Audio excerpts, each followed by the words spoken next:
चलो, welcome back to the class. Chapter चल रहा है लेखांकन अनुपात और उसका लास्ट वाला टॉपिक हमारे पास है अब नंबर 4। ये चैप्टर का नाम है लेखांकन अनुपात, जिसको बोलते हैं अकाउंटिंग रेशो।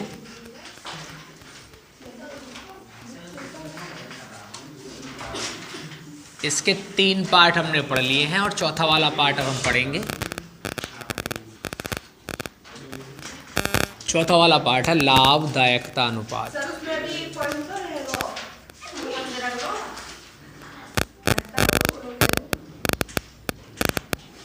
जिसको बोलते हैं अंग्रेजी में प्रॉफिटेबिलिटी रेशो।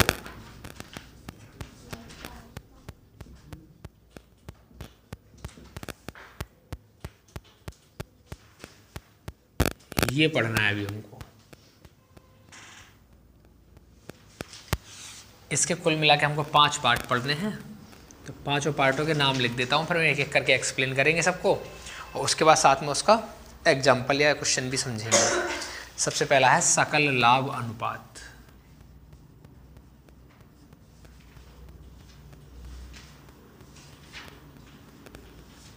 जिसको बोलते हैं ग्रॉस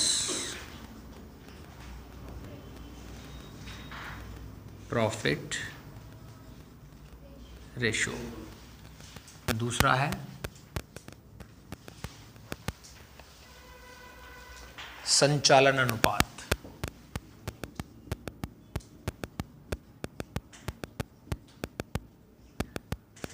जिसको बोलते हैं अंग्रेजी में ऑपरेटिंग रेशो। नंबर 3 है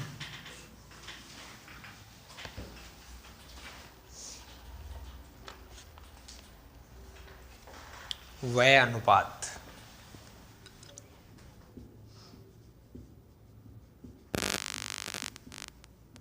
जिसको बोलते हैं एक्सपेंसेस रेशो। अब एक्सपेंसेस रेशो में बहुत सारे रेशो आ सकते हैं, जैसे कि वेजेस का एक्सपेंसेस होता है, सैलरी का एक्सपेंसेस होता है, फैक्ट्री एक्सपेंसेस होते हैं, है ना। जितने भी एक्सपेंसेस सब के सब इसमें आएंगे, या अदर एक्सपेंसेस होते हैं, ऐसे कुछ एक्सपेंसेस में आएंगे। डी पार्ट नंबर 4 है इसमें परिचालन लाभ अनुपात।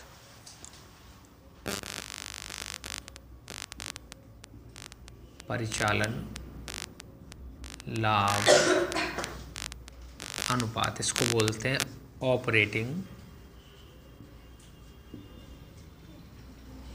Profit ratio. एक और रह गया इसमें पॉइंट ई, शुद्ध लाभ अनुपात।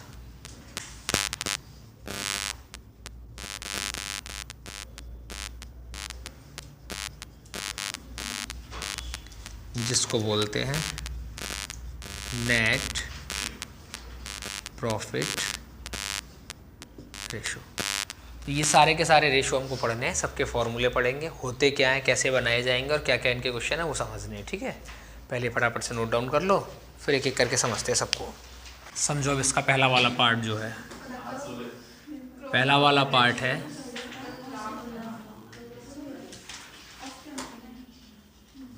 सकल लाभ अनुपात, जिसको अंग्रेजी में बोलते हैं ग्रॉस प्रॉफिट रेशो। अब इसका जो फॉर्मूला है, फॉर्मूला ये है, सबसे पहले आपको ग्रॉस प्रॉफिट लिखना है और ये जितने भी अनुपात हैं ना, सारे के सारे नेट सेल पे निकाले जाते हैं। लाभदायकता के जितने भी अनुपात है सबके सब नेट सेल पे है ना, सबके अपॉन में क्या आएगा, नेट सेल आएगा और मल्टीप्लाई बाय 100। अगर आप परसेंट में निकालना चाहते हैं तो मल्टीप्लाई 100 करना, और परसेंट में नहीं निकालना चाहते हैं तो सीधा सीधा भाग लगा देना, टाइम्स में भी निकाल सकते हैं, लेकिन परसेंट में निकालना ज़्यादा सही है इनको। ठीक है, अब बात ये आती है कि ग्रॉस प्रॉफिट कैसे बनेगा और नेट सेल कैसे बनेगी। ग्रॉस प्रॉफिट का समझो कैसे बनाते हैं। ग्रॉस प्रॉफिट हिंदी में मैं इसको यहाँ लिख देता हूँ, सकल लाभ डिवाइड बाय शुद्ध विक्रय मल्टीप्लाई बाय 100। देखो ग्रॉस प्रॉफिट कैसे बनेगा, जिसको बोलते हैं सकल लाभ।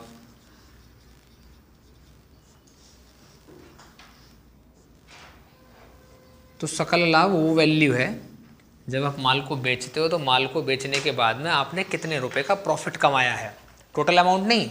मानो 10 रुपये का आपने माल बेचा, 10 रुपये पूरे नहीं कमाए, 10 रुपये में कुछ का तो खर्चा हुआ होगा ना। मानो 8 का खर्चा हुआ, 9 का खर्चा हुआ, तो 1 रुपये कमाया, 2 रुपये कमाया, तो जितना ज़्यादा एक्स्ट्रा तुमने पैसा कमाया वही क्या है, सकल लाभ होने वाला है। अब इसको निकालेंगे कैसे, इसको ऐसे निकालते हैं, total net cell minus cost of goods sold, goods sold Hindi में लिखते हैं, इसको बोलते हैं कुल शुद्ध विक्रय। मतलब जितने का माल बेचा उसमें से आपको घटाना क्या है, बेचे गए माल की लागत, बेचे गए माल की लागत। इसका जो डिफरेंस रहेगा वही क्या रहेगा, सकल लाभ। एग्जाम्पल से आप ऐसे समझ सकते हैं, मान लीजिए कुल बिक्री जो है वो कितने रुपए की है, 100 रुपये की है कुल बिक्री, कुल आइटम कितने रुपए के बेचे, लेकिन जो आइटम तुमने बेचे हैं वो रियल में कितने रुपए के थे, 80 रुपये के। तो 80 रुपये की चीज़ को 100 रुपये में बेच रहे हो तो कितने रुपए कमा रहे हो आप, 20 रुपये कमा रहे हो। यही तुम्हारा क्या है, ग्रॉस प्रॉफिट है। यहाँ तक बात समझ में आ गई। कभी कभी क्वेश्चन में टोटल नेट सेल दिया नहीं होता है तो बनाना पड़ता है, और कभी कभी कॉस्ट ऑफ गुड्स सोल्ड नहीं जाता तो ये भी बनाना हमको पड़ता है। तो उसका क्या तरीका है नेट सेल बनाने का।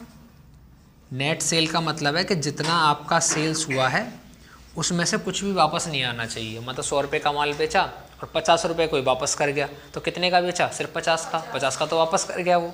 तो करना क्या है, नेट सेल बनाने के लिए क्या करना पड़ता है, टोटल सेल में से आपको घटाना पड़ेगा सेल्स रिटर्न। अगर रिटर्न है तो घटा दो, नहीं तो कोई बात नहीं, ठीक है। कॉस्ट ऑफ गुड्स सोल्ड हम पहले से सीखते आए हैं, पिछले वाले क्वेश्चंस में हमने सीखा है। कॉस्ट ऑफ गुड्स सोल्ड कैसे बनता है, कॉस्ट ऑफ गुड्स सोल्ड, बेचे गए माल की लागत कैसे बनाते हैं हम, सेल्स माइनस ग्रॉस प्रॉफिट, ऐसे बन जाता है। और ऐसे भी नहीं दिया है ये तो बनाने का एक दूसरा तरीका है कि आप इसको ऐसे बना सकते हैं, ओपनिंग स्टॉक, लास्ट वाले क्वेश्चन में हमने सीखा था ये, plus purchase plus direct expenses और माइनस क्लोजिंग स्टॉक। इसको ऐसे ही बना सकते हैं। बहुत ही कम चांसेस होंगे जब तुमको ये वैल्यू बनानी पड़ेंगी, वरना ज़्यादातर क्वेश्चन में ऑलरेडी बना के देगा हुआ है ना, तुमको उस गुणा भाग करना बाकी है। समझ पा रहे हैं वाली बात। अब एग्जाम्पल से इसको कैसे कर पाएंगे, लिखा मैंने इधर, एक फर्म की बिक्री 2 लाख रुपए की है,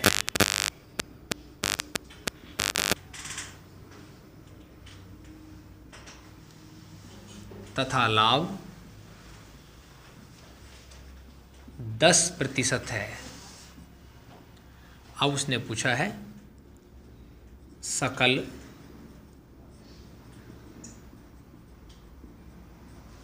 औसत लाभ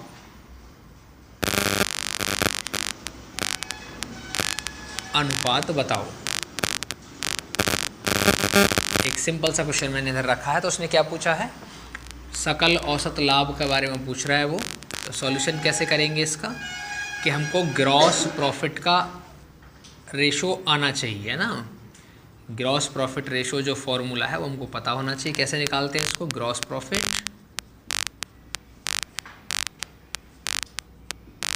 डिवाइड बाय नेट सेल्स और मल्टीप्लाई बाय 100। सॉल्व कैसे करेंगे इसको हम, ग्रॉस प्रॉफिट हमको देखना पड़ेगा। क्वेश्चन में कहीं भी ग्रॉस प्रॉफिट नहीं दिया है, लेकिन एक बात पता है कि लाभ जो कितना है वो 10% है। किसका 10% है, बिक्री का 10% है। तो इसको ऐसे निकाल सकते हैं हम कि भाई 2 लाख रुपए का अगर मैं 10% निकालूं तो ये क्या बन जाएगा, लाभ बन जाएगा। और डिवाइड बाय नेट सेल कितने का है, 2 लाख का, मल्टीप्लाई बाय 100। सॉल्व इसको करेंगे, देखो 2 जीरो से ये 2 जीरो कट जाएंगे, कितना बचा ऊपर 20,000 divide by 2 lakh multiply by 100। In 2 zero से ये 2 जीरो कट गई, 1 2 3 1 2 3, तो कितना बचा अभी मेरे पास 20/2, कितना आ गया 10%।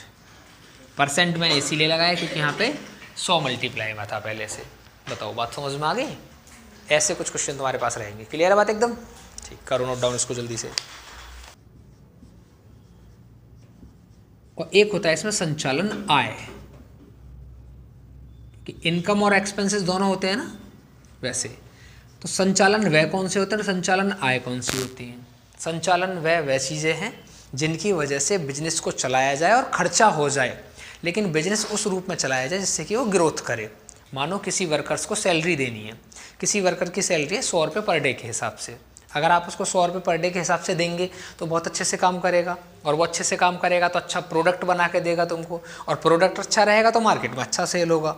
लेकिन 100 रुपये में उसको तय करते हो 100 रुपये हम तुमको देंगे, लेकिन देने लगे तुम उसको 50 रुपये, तो पहली बार में प्रोडक्ट सही बना देगा, लेकिन अगली बार फिर 50 रुपये के जैसा प्रोडक्ट बनाएगा वो तुम्हारा, है ना।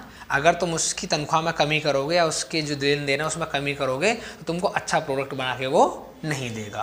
कहने का मतलब है जिन चीज़ों की वजह से तुम बिजनेस को चलाते हो और उनमें कोई खर्चा होता है तो वो सारे के सारे खर्चे कहाँ आते हैं, संचालन व्यय में आते हैं। समझ गए? बिजनेस को चलाने के खर्चे। तो यहाँ लिख सकते हैं, मैं इसको ऐसे लिख दूँ, व्यापार को चलाने के खर्चे या व्यय। और जैसे मैंने यहाँ पे लिख दिया एक एग्जांपल वेजेस का, ठीक है, मजदूरी का। अब ऐसे ही इनकम होती है बिजनेस में, ऐसा नहीं है खर्चे ही होते हैं हमेशा, बिजनेस में इनकम भी होती है। कहीं से कमीशन मिला, कहीं से डिस्काउंट मिला, इंटरेस्ट रिसीव्ड हुआ है ना, इन्वेस्टमेंट पे इंटरेस्ट रिसीव्ड हुआ, कोई सैलरी मिल गई है ना, तो ये सारी चीज़ें इनकम होती हैं। तो ऐसे कोई भी इनकम जो कि बिजनेस को चलाने के बाद हमको मिलती है और निरंतर हमको मिलती रहती हैं। संचालन में आप ये भी समझ सकते हैं कि निरंतर चलती है, कभी कभी नहीं होती, ये हमेशा कंटिन्यू चलने वाली होती है,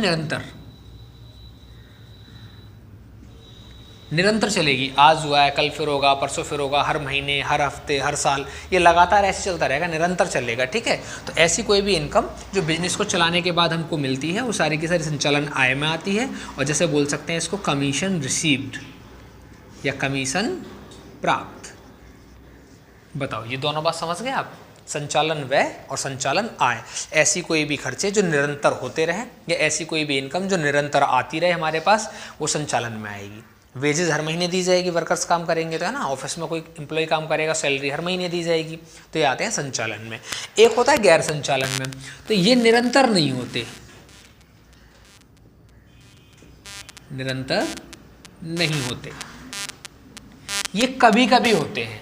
इसमें भी दो होते हैं, इसमें भी खर्चे होते हैं, इसमें भी लाभ होते हैं, लेकिन ये होते कभी कभी हैं। मानो आपके पास एक कार है, आप बिजनेस करते हैं फर्नीचर का, लेकिन आपके पास एक कार है और कार आपने बेच दी। कार आपने खरीदी थी 2 लाख में, लेकिन बेच दिया आपने 2,20,000 रुपये, 20,000 का फायदा आपने कमा लिया। तो लेकिन वो संचालन व्यय नहीं है, संचालन आय नहीं है, वो तो एक बार हो गया। अब हर दिन कार थोड़ी नहीं बेचोगे, कार का बिजनेस नहीं है तुम्हारा, बिजनेस का फर्नीचर का है, लेकिन तुम हर दिन फर्नीचर बेचो तो वो संचालन आय है फिर तुम्हारी, है ना। तो इसमें क्या आएगा, ऐसे सारे के सारे आइटम है, ऐसे सारे की सारी खर्चे या इनकम जो कि कभी कभी होते हैं। इसमें भी होते हैं गैर संचालन व्यय और दूसरा होता है गैर संचालन आय, जिनका बिजनेस के चलने से और ना चलने से कोई भी लेना देना नहीं है, वो सारे के सारे गैर संचालन में आएंगे। लेकिन एक बात समझनी है कि ये हमेशा नहीं होते हैं, कभी कभी होते हैं, कभी कभी किसी पर्टिकुलर टाइम पे, साल में, 2 साल में, 4 साल में, होने को 2-4 दिन लगातार हो जाए और ना होने को 2-4 साल फिर होना बिल्कुल भी, है ना, वो सारे के सारे इसमें आएंगे। क्लियर है वाली बात? अब क्या क्या चीज़ें आती हैं, जैसे इसमें व्यय की बात करते हैं हम, तो मैंने व्यय में लिखा ऋण पर ब्याज। आपने अपने बिजनेस को चलाने के लिए अपने दोस्त से 2 लाख रुपए का ऋण ले रखा है और 10% का उसमें क्या है आपका इंटरेस्ट लगता है, तो 2 लाख रुपए का 10% लगेगा तो 20,000 रुपये। अब 20,000 रुपये आपको हर महीने तो नहीं देने ना, जब तक आपका लोन रहेगा तब तक तो आपको पैसा देना है, और जब लोन खत्म हो जाएगा तो आपका पैसा खत्म हो जाएगा, फिर पैसा नहीं देना पड़ेगा आपको। ये बात समझ पा रहे हैं आप? ठीक है, ऐसी इनकम होती है। इनकम में क्या है, जैसे मैंने लिखा विनियोग पर आय, विनियोग पर आय। आपने कहीं पैसा इन्वेस्ट कर रखा है तो ये ज़रूरी नहीं हर महीने आपको इनकम मिलेगी। कभी कभी पैसा इन्वेस्ट करते हो तो इनकम मिलती है, कभी कभी हम लॉस भी हो जाता है हमको, है ना, तो ये हमेशा नहीं मिल पाएगा। इसके अलावा और भी होते हैं व्यय में, जैसे अग्नि से हानि,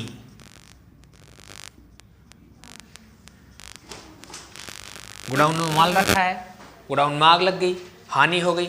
हर दिन तो नहीं होगी, हर महीने नहीं होगी, एक बार होगी, गलती से होगी, दोबारा नहीं होने देंगे, आप कोशिश करेंगे दोबारा ना हो। विनियोग पर आए, जैसे एक और इनकम मिल सकती है, लॉटरी होता है ना, लॉटरी से आए। जो लोग जुआ खेलते हैं, गैम्बल करते हैं ना, सट्टा खेलते हैं, लॉटरी लगाते हैं, तो उन लोगों को हमेशा इनकम नहीं होती है, कभी कभी इनकम होती है। तो ऐसी कोई भी इनकम जो कभी कभी हो वो गैर संचालन में आएगी, और ऐसी कोई भी इनकम जो लगातार हो वो संचालन में आएगी। यहाँ तक बात समझ गए आप? अब यहाँ समझते हैं हम संचालन अनुपात का फॉर्मूला क्या है। संचालन अनुपात का फॉर्मूला ये है, सबसे पहले आपको लिखना पड़ेगा cost of good sold plus operating expenses. ऐसे कोई भी खर्चे जो लगातार होते रहें, डिवाइड बाय नेट सेल और मल्टीप्लाई बाय 100। इसको हिंदी में हम लिख सकते हैं बेचे गए माल की लागत प्लस संचालन व्यय डिवाइड बाय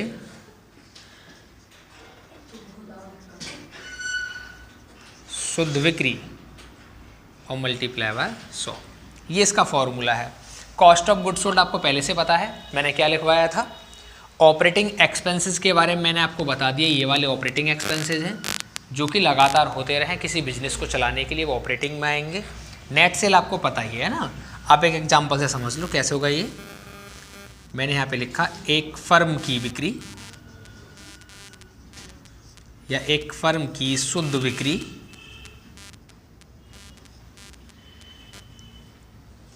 ₹2,00,000 है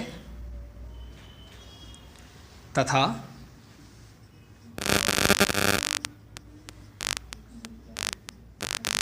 बेचे गए माल की लागत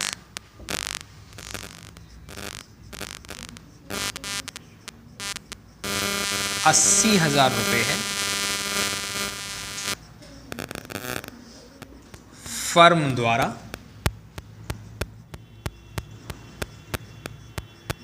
संचालन व्यय ₹20,000 के किए गए। पूछा है संचालन व्यय अनुपात बताओ। ये आपसे पूछा है संचालन व्यय अनुपात।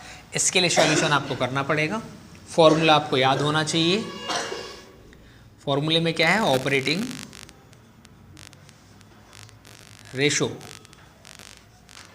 और ऑपरेटिंग रेशो का फॉर्मूला क्या है, cost of good sold, COGS, short में इसको लिख सकते हैं cost of goods sold plus operating expenses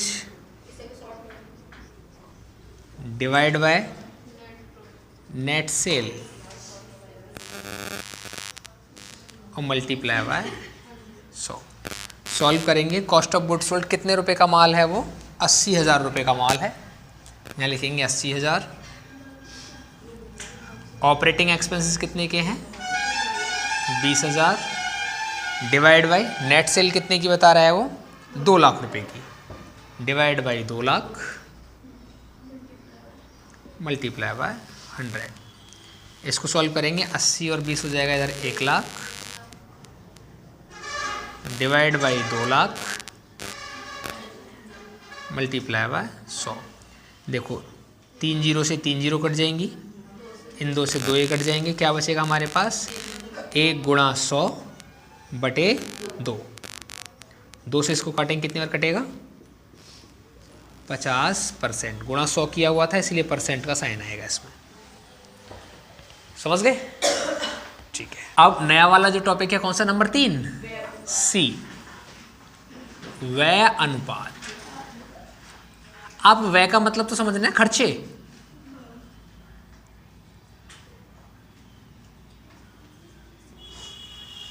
इसको बोलते हैं एक्सपेंसेस रेशो। अब ये ज़रूरी नहीं है कि एक ही एक्सपेंसेस का रेशो निकलेगा, बहुत सारे एक्सपेंसेस होते हैं, salary, wages, interest, discount, commission, rent, है ना। तो सबके अलग अलग रेशो निकलते हैं, कितने भी रेशो सबके अलग अलग निकालने पड़ेंगे।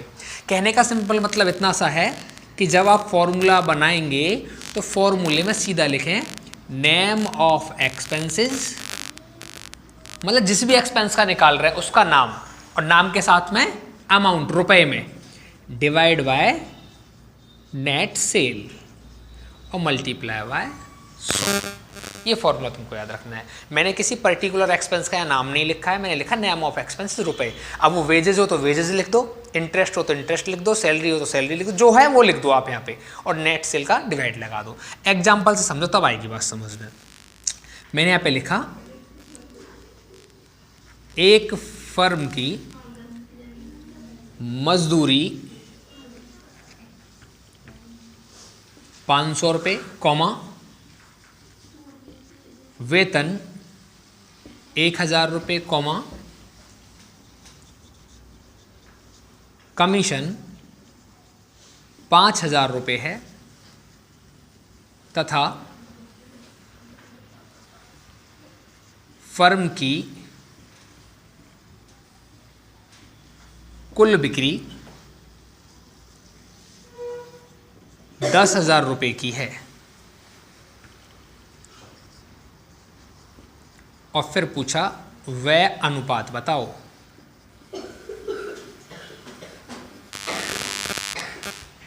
अब इस क्वेश्चन में 3 व्यय हैं, मजदूरी भी है, वेतन भी है, कमीशन भी है, तो इसका मतलब 3 अलग अलग निकलेंगे फिर ये, वेतन के लिए अलग, मजदूरी के लिए, कमीशन के लिए अलग। अब कैसे सॉल्व करेंगे इसको? फॉर्मूला तो हमारा एक ही है, यही बस नाम चेंज करना है हर बार। तो पहला वाला निकाल देते हैं हम, किसके लिए? वेजेस के लिए। हाँ, जितने भी एक्सपेंस होंगे सारे एक्सपेंस अलग अलग। कहने का सिंपल मतलब इतना है कि जितने रुपए की आपने सेल किया ना, उतने में से कितने % का आपने खर्चा किया मजदूरी पे, कितने % का खर्चा वेतन पे, कितने % का खर्चा कमीशन पे, पता रहना चाहिए ना हमको। ऐसे तो सबसे पहले निकालना है वेजेस का। कैसे निकालेंगे?